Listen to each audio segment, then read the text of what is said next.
안녕하세요, 여러분. 네, 컴퓨터 일반 문제입니다. 반풀집 문제고요. 이번에는 운영체제에 관련된 문제를 풀도록 하겠습니다. 먼저 1번 문제 살펴보도록 할까요? 네, 운영체제의 목적 중 다음 설명에 해당하는 것이 무엇이냐라고 그랬습니다. 그러면 우리가 이제 이 문제를 풀 때 운영체제의 목적은 어디에 있을까? 여러분이 윈도우즈 개발자다라고 생각해 본다면 무엇에 중점을 둬서 운영체제를 개발할 것이냐라는 거죠. 자, 네 가지가 있죠. 네, 처리 능력을 향상을 시켜야 된다. 그 다음에 이제 반환 시간을 적게 걸리게 해야 된다. 그 다음에 사용 가능도를 높여야 된다. 네, 그 다음에 신뢰도를 높여야 된다. 자, 이런 내용들이 있습니다. 그럼 이거는 이 네 가지 중에서 무엇에 해당할까? 한정된 각종 자원을 여러 사용자가 요구를 하는 거예요. 내가 이것 좀 해주세요. 이것 좀 해주세요. 그랬을 때 어떻게 신속하고 충분하게 지원해 줄 수 있는 정도다라는 거죠. 그래서 사용 가능한 하드웨어 자원수, 다중 프로그램에 대한 정도 이런 요소가 좌우하는 것이다 라는 거죠. 네, 그럼 여러분이 이게 뭔가요? 처리 능력이다 라는 것은 주어진 시간 안에 빨리 처리를 해야 된다. 많이 처리를 해야 된다라는 거고 반환 시간은 이제 시간이 적게 걸리게 처리를 해야 된다. 사용 가능도가 되죠. 내가 시스템을 사용하고자 할 때 바로 사용할 수 있도록 해줘야 된다. 오류가 나오더라도 바로 복구할 수 있도록 해줘야 된다. 그런 의미가 되죠. 그래서 정답은 사용 가능도가 되겠습니다. 자, 2번 문제입니다. 운영체제에 대한 기능으로 이제 거리가 먼 것은 그랬습니다. 첫 번째, 자원을 효율적으로 사용하자라는 거고, 두 번째, 사용자와 시스템 간의 편리한 인터페이스를 제공한다. 자, 여기에 컴퓨터가 있고, 여기에 사용자가 있다. 여러분이 뭔가 명령어를 내림으로써 컴퓨터가 작동을 하는 거죠. 이게 이제 인터페이스다라는 거고요. 자, 세 번째, 데이터를 잘 관리하고 데이터 및 자원의 공유 기능을 제공합니다. 그래서 필요한 자원이 있었을 경우에 이제 할당을 해주는 거죠. 자, 네 번째, 두 개 이상의 목적 프로그램을 합쳐서 그랬습니다. 목적 프로그램을 합친다. 이거는 이제 여러분 어떤 역할을 하는 건가요? 언어 번역 과정 중에서 무엇의 역할이에요? 링커가 하는 역할입니다. 네, 그래서 거리가 먼 것은 바로 4번이 되겠습니다. 자, 문제 3번입니다. 프로그램의 종류를 잘못 설명한 것은 무엇이냐라고 그랬습니다. 자, 첫 번째 소프트웨어에 대한 내용이죠. 시스템 소프트웨어와 이제 응용 소프트웨어로 구분을 한다. 우리가 이제 소프트웨어를 두 개로 구분을 하면 시스템 소프트웨어가 있고 또 그것에 대한 응용 소프트웨어가 있죠. 이 시스템 소프트웨어의 대표적인 게 운영체제가 되는 거고 운영체제 중에서 이제 우리가 많이 사용하고 있는 이제 윈도우즈가 여기에 이제 포함이 되고 있습니다. 자, 두 번째, 응용 소프트웨어 종류에는 패키지, 사용자 프로그램, 유틸리티 프로그램이 있다라고 그랬는데요. 여기서 유틸리티 프로그램은 시스템 소프트웨어에 속하게 됩니다. 이 시스템 소프트웨어가 이제 우리가 제어 프로그램과 처리 프로그램으로 나눠지고 이 제어 프로그램 세 가지가 이제 뭐가 있나요? 감시 프로그램, 작업 관리 프로그램, 데이터 관리 프로그램으로 나눠지죠. 처리 프로그램에는 이제 언어 번역 프로그램과 서비스 프로그램을 나눠지는데, 자, 여기에 이제 유틸리티 프로그램이 여기에 들어오게 됩니다. 그래서 유틸리티 프로그램은 응용 소프트웨어가 아니라, 시스템 소프트웨어에 이제 속하는 부분이 되겠습니다. 그래서 잘못 설명된 것은 2번이겠군요. 자, 3번에 언어 번역 프로그램에는 컴파일러, 어셈블러, 인터프리터, 번역기에 대한 종류가 이제 그런 것이 있다라는 거고요. 자, 운영체제는 감시 프로그램, 작업 관리, 데이터 관리 프로그램이 있다. 운영체제죠. 운영체제, 감시, 작업, 데이터 관리 프로그램이 이렇게 있습니다. 자, 4번 문제 살펴보겠습니다. 다음 보기에 시스템 소프트웨어 중 제어 프로그램에 해당하는 것은 그랬어요.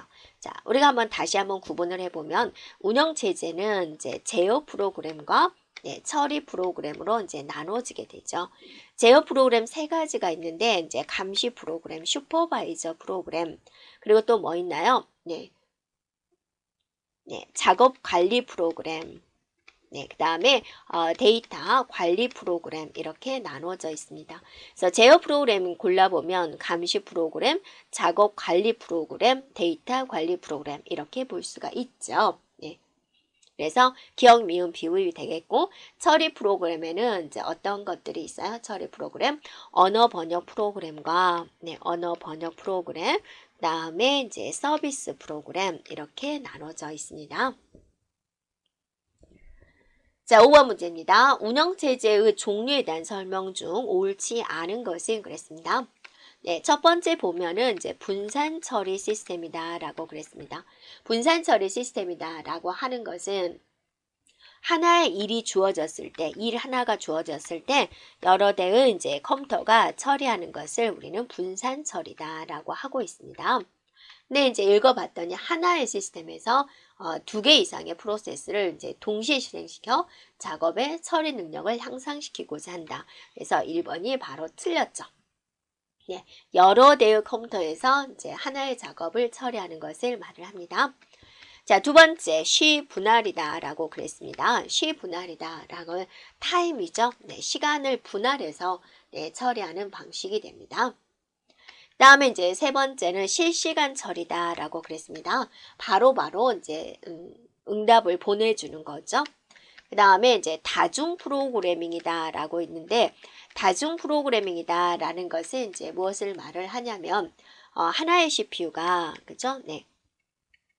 자, 한 개의 CPU가 이제 한 개의 CPU가 여러 개의 프로그램을 처리하는 것을 이제 말을 하고 있습니다. 자, 6번 문제 풀어보겠습니다. 분산 처리 시스템에 대한 설명 중 옳지 않은 것은 자, 분산 처리다 라고 나왔죠. 그래서 하나의 일을 처리를 해야 된다. 그러면 이게 이제 여러 대의 컴퓨터가 이제 이렇게 붙어서 처리하는 방식을 우리는 분산 처리다 라고 합니다. 자, 이렇게 하려면 어떻게 되죠? 네트워크가 이제 구축이 되어야 되겠고, 네트워크 구축을 해서 서로 자원을 공유해서 써야 되는 그런 개념입니다. 자, 첫 번째 보면 분산되어 있는 자원을 공유할 수가 있다. 분산 처리를 통해서 컴퓨터 성능을 향상시킬 수가 있다라는 거고요. 성형이다, 스타형이다라는 것은 뭐예요? 중앙에 있는 컴퓨터에 이제 이렇게 컴퓨터들이 연결된 거죠. 그래서 중앙의 컴퓨터가 이제 부하가 집중되는 현상을 말을 하죠. 자, 세 번째, 계층 연결 구조의 경우 자, 계층 구조다 그러면 이런 식의 구조를 말을 하죠. 부모 노드를 거치지 않고 이루어질 수가 있다. 자, A가 있고 A가 있고 B가 있고 C가 있다. B에서 C로 바로 가는 방법은 없습니다. 반드시 부모 노드를 거쳐서 이렇게 갈 수가 있어요. 그래서 3번이 틀렸습니다. 자, 4번에 다중 접근 버스 연결의 경우 한 노드의 고장이 다른 노드의 고장이나 통신에 영향을 주지 않는다.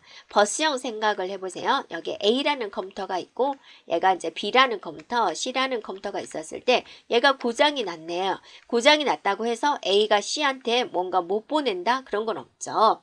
네, 그래서 맞는 내용이 되겠습니다. 자, 7번입니다. 다음 중 로더의 기능별 순서가 올바르게 나열된 것은 그랬습니다. 자, 로더다 그러면 뭐 하는 건가요? 적재하는 거죠. 일단은 목적이 언어의 번역 과정을 보면 여러분이 원시 프로그램이 있고 목적 프로그램이 있고 로드 모듈이 있고 그 다음에 이제 실행을 하게 되는 거죠. 이 사이에 누가 해주나요? 번역기가 해주는 거고 이 사이에 누가 해주나요? 링케이지 에디터. 에디터가 해주는 거고, 이 자리에 이제 로더가 이제 해주는 역할. 이 로더의 역할을 더 세분해서 시켜보면 우리가 이제 4가지로 이제 말을 할 수가 있죠. 제일 처음에 이제 할당, 그 다음에 연결, 그 다음에 이제 재배치, 그 다음에 적재. 이런 이제 4가지 과정을 순서대로 이루어지게 됩니다. 그래서 정답은 우리가 2번이 되는 거죠. 할당에서 하는 역할은 뭐냐면 프로그램에 적재될 주격장치에 이제 공간을 확보를 하는 거고 그다음에 이제 프로그램을 이제 할당된 주소에 연결해 주는 거고 기억 장소의 실제 주소에 배치하는 거고 그다음에 이제 프로그램을 할당된 기억 장소에 실제로 이제 적재하는 그런 역할을 담당을 하고 있습니다. 자, 8번입니다. 다음 중 링커와 로드에 관련된 작업이 아닌 것은 그랬습니다. 자, 링커는 이제 우리가 보통 연결이다라고 하고 로더는 이제 적재다라고 하는 거죠. 네. 그래서 로더의 역할 한번 생각해 볼까요? 로더의 역할 뭐 있었어요? 네, 다시 한번 여러분 불러본다면 할당, 네, 연결, 재배치, 네, 적재 이렇게 있죠. 연결, 재배치, 네, 적재 이렇게 있죠. 그래서 손연재를 생각을 하자라고 그랬습니다. 그래서 연결, 재배치, 그 다음에 적재 아닌 것은 뭐예요? 3번이 되겠군요. 자, 9번 문제입니다. 네, 소프트웨어 개발 도구에 대한 설명으로 이제 옳지 않은 것은 그랬습니다. 자, 9번 문제입니다. 소프트웨어 개발 도구에 대한 설명으로 옳지 않은 것은 그랬습니다. 자, 첫 번째 보면은 이제 컴파일러가 있죠. 컴파일러는 이제 번역기가 되는데요.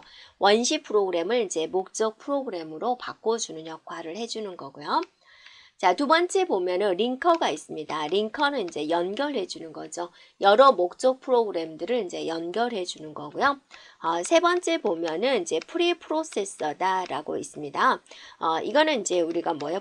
전 프로세서 처리기다라는 거죠. 번역하기 전에 번역해 주는 거를 말을 합니다. 그래서 3번에 대한 설명이 틀리게 되어 있군요. 라는 겁니다. 그래서 시언어 같은 경우에 이제 우리가 메인이 주 프로그램이 되어서 이렇게 진행이 되는데 여기 위에다가 샵 include 하고 나서 뭐 stdio.h 이런 식으로 쓰는 경우가 있거든요. 자, 실제로 프로그램 들어가기 전에 이런 역할을 하는 것들, 이런 것들은 이제 처리를 먼저 해주는 겁니다. 그게 이제 전 처리기다라는 거고요. 네 번째 보면 디버거가 있습니다. 디버거는 이제 오류를 수정하는 것을 이제 말을 하고 있습니다.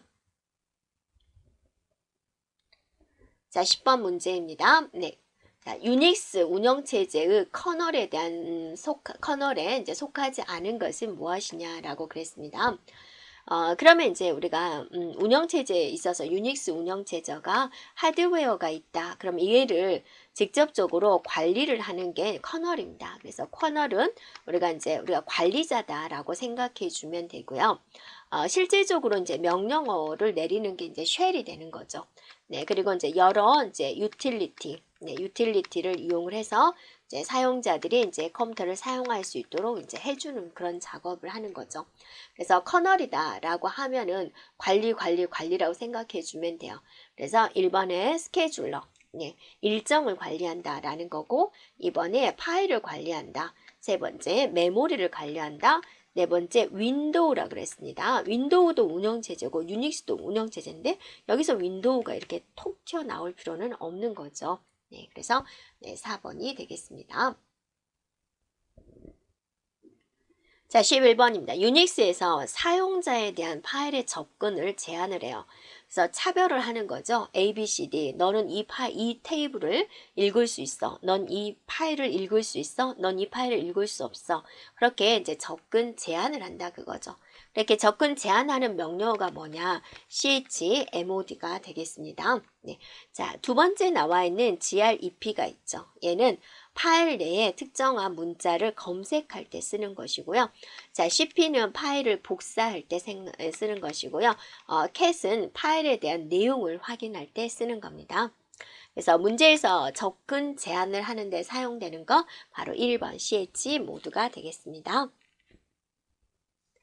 자, 12번입니다. 다음에 프로세스 상태 중 전이의 원인이 프로세스 자신한테 있는 것입니다.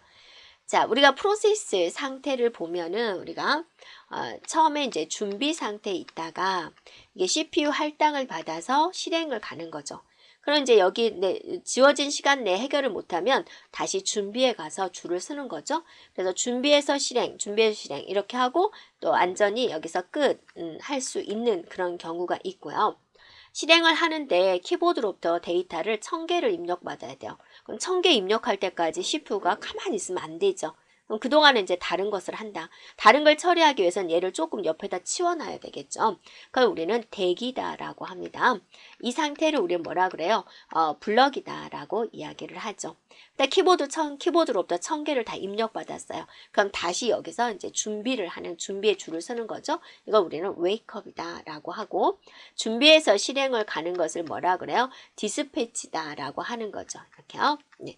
그 다음에 이제 주어진 시간 안에 다 못했으면 다시 준비로 가는 거죠. 이거는 이제 타임아웃이다라고 하죠. 그래서 프로세스 원인이 프로세스 자신에게 외부의 어떤 것에 힘에 의한 것이 아니라 스스로 프로그램에 의해서 이제 이렇게 되었다라는 겁니다. 그래서 이걸 뭐라 그래요? 이제 블럭 상태로 가는 것을 말을 합니다. 그래서 정답은 2번이 되겠습니다. 자, 13번 문제가 되겠습니다. 현재 실행 중이던 프로세스가 지정된 시간 이전에 입출력 요구에 의해서 스스로 CPU를 반납을 해요. 그리고 스스로 이제 대기 상태로 이제 전이를 한다라는 겁니다. 자, 이것을 이제 용어상으로 이제 뭐를 하냐. 주어진 이제 5분 동안 CPU를 쓸 수가 있는데 5분도 되기 전에 스스로 이제 입출력 요구에 의해서 스스로 CPU를 반납을 하는 거야. 이게 무슨 과정이냐. 우리가 이제 그림으로 다시 살펴보면 준비 상태, 실행 상태, 대기 상태가 있는데 준비해서 실행을 가는 걸 뭐라 그랬죠? 디스패치다라고 그랬죠. 실행해서 주어진 시간 안에 다 못 끝냈어요. 그래서 이거를 이제 타임아웃이다라고 하죠. 네. 근데 실행을 하다가 키보드로부터 데이터 1000개를 받아요. 입출력 요구가 생기는 거죠. 이걸 뭐라 그래요? 이제 블럭이다라고 이야기를 하죠. 다 1000개를 입력받았어요. 그러면 웨이크업이다라고 하는 거죠. 그래서 다시 준비해서 줄을 쓰는 겁니다. 네. 자, 그래서 문제에서 요구하는 것은 바로 뭐요? 블럭이 되는 거죠. 입출력에 의해서 스스로 CPU를 반납하는 것을 말을 합니다. 자, 다음 문제 보겠습니다. 스레드에 대한 설명으로 옳지 않은 것은 스레드다라는 것은 여러분 뭐를 의미하는가요? 하나의 작업 단위가 됩니다. 네, 그래서 큰 덩어리를 이제 처리하기는 힘드니까 잘게 쪼개서 처리하는 단위가 되는 겁니다. 왜 쪼갰을까라는 건데요. 자, 1번에 보면 스레드는 자기만 접근할 수 있는 스레드별 데이터를 갖지 않는다라고 그랬는데요. 자, 스레드는 우리가 자신만의 스택과 레지스터를 갖습니다. 여기가 이제 스레드 구조를 우리가 한번 살펴보면 이렇게 있다. 그러면 이제 자신만의 스레드입니다.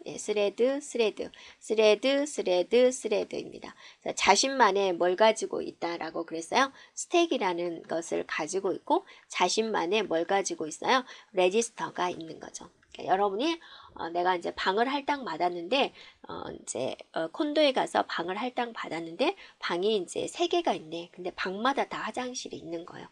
자, 스택 구조, 레지스터, 스택, 레지스터 이렇게. 네. 네, 그래서 지금 틀리게 설명한 것이 뭐가 되나요? 바로 1번이 되겠습니다.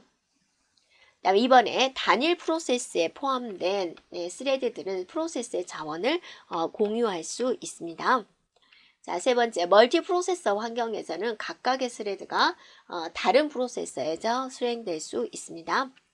자, 그 다음에 스레드는 스레드 생성과 동기화를 위해서 포식스가 제정한 표준입니다. 이제 맞습니다. 네, 그래서 지금 틀리게 설명한 것은 바로 이제 1번이다. 물론 여러분이 2, 3, 4가 조금 헷갈릴 수도 있겠지만 정답을 찾는데 정답은 이제 1번이 확실하게 틀린 걸 알 수가 있습니다. 자, 스레드별 스택과 레지스터를 가지고 있다라는 거죠. 네.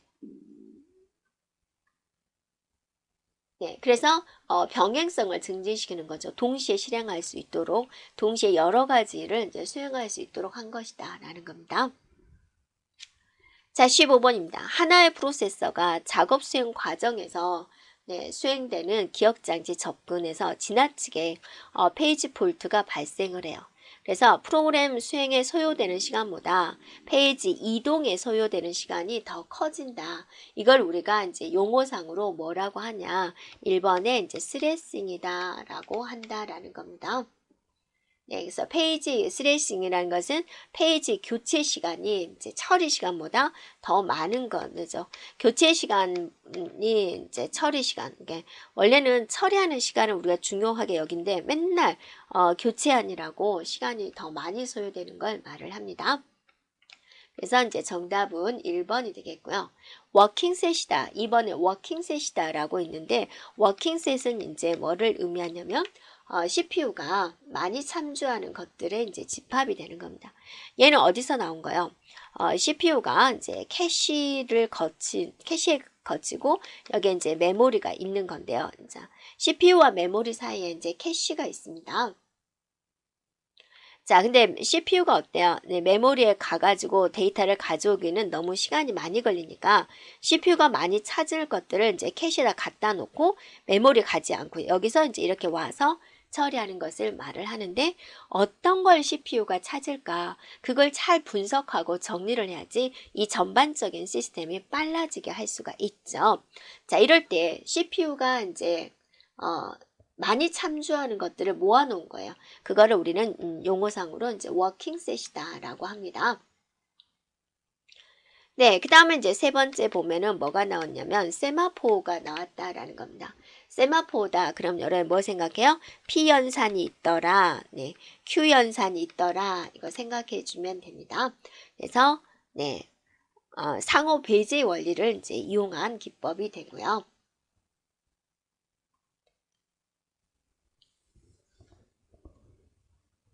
자, 16번입니다. 컴퓨터 간의 네트워크 구축이 반드시 필요한 시스템은 무엇이냐라고 그랬습니다.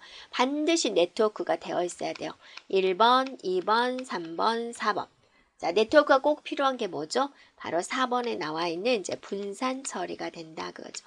분산 처리는 하나의 일이 주어지면 여러 대의 컴퓨터가 처리를 해야 되는데 여러 대의 컴퓨터가 있다 보니까 여기서 네, 기본 데이터가 이제 있어줘야지 되겠죠. 그래서 얘네들은 이제 서로 데이터를 공유를 해야 되고 공유를 하려면 이제 네트워크가 되어 있어야지 이 한 가지 일을 여러 대의 컴퓨터에서 이제 처리할 수 있다라는 겁니다.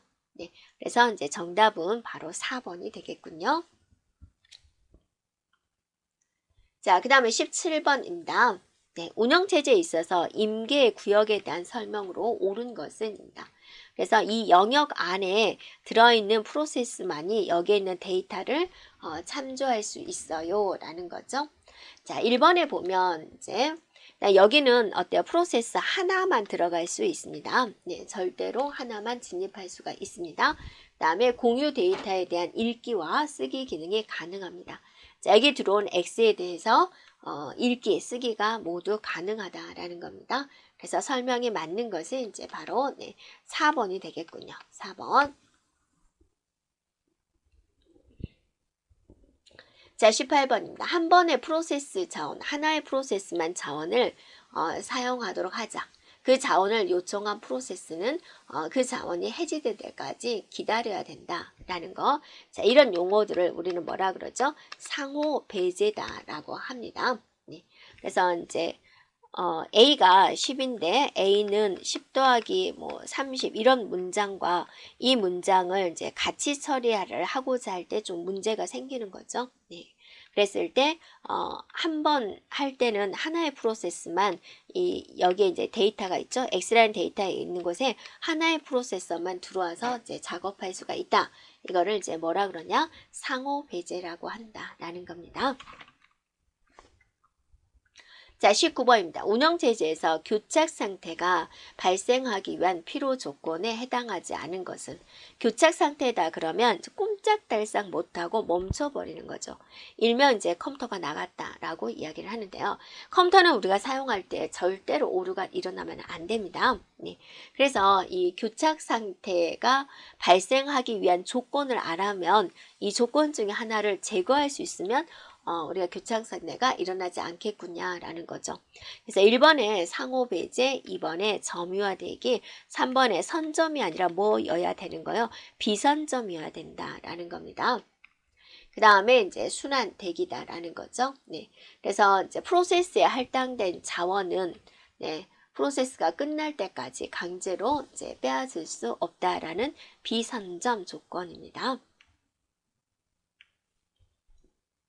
그런데 이제 문제에서는 뭐라 그랬어요? 선점이라 그랬으니까 틀렸죠. 네. 자, 그 다음 20번입니다. 네, 교착 상태에 대한 설명으로 옳지 않은 것은 그랬습니다. 자, 교착 상태를 예방하기 위한 방법, 점유대기, 비선점, 네, 순환대기, 이 중에서 이제 하나를 제거해주면 되겠다. 두 번째, 교착 상태의 회피하는 방법 중에 대표적인 거, 은행원 알고리즘 기법이 있습니다. 자, 세 번째 보면은, 둘 이상의 프로세서들이 서로 다른 프로세서가 점유하고 있는 상태, 점유하고 있는 자원을 기다리는 거죠. 저쪽에서 이제 끝내줘야 되잖아요. 근데 끝내지 못하고 계속 가지고 있으면 나도 그 자원이 반납될 때까지 계속 기다려야 된다라는 거죠. 네. 그 다음에 이제 상호 배제 조건, 점유대기, 비선점, 순환대기 조건 중 어느 하나라도 만족하면 교착 상태가 발생이 된다. 아니다. 이게 이제 이런 나열한 조건이 모두 만족을 해야지 교착 상태가 일어난다라고 볼 수 있습니다.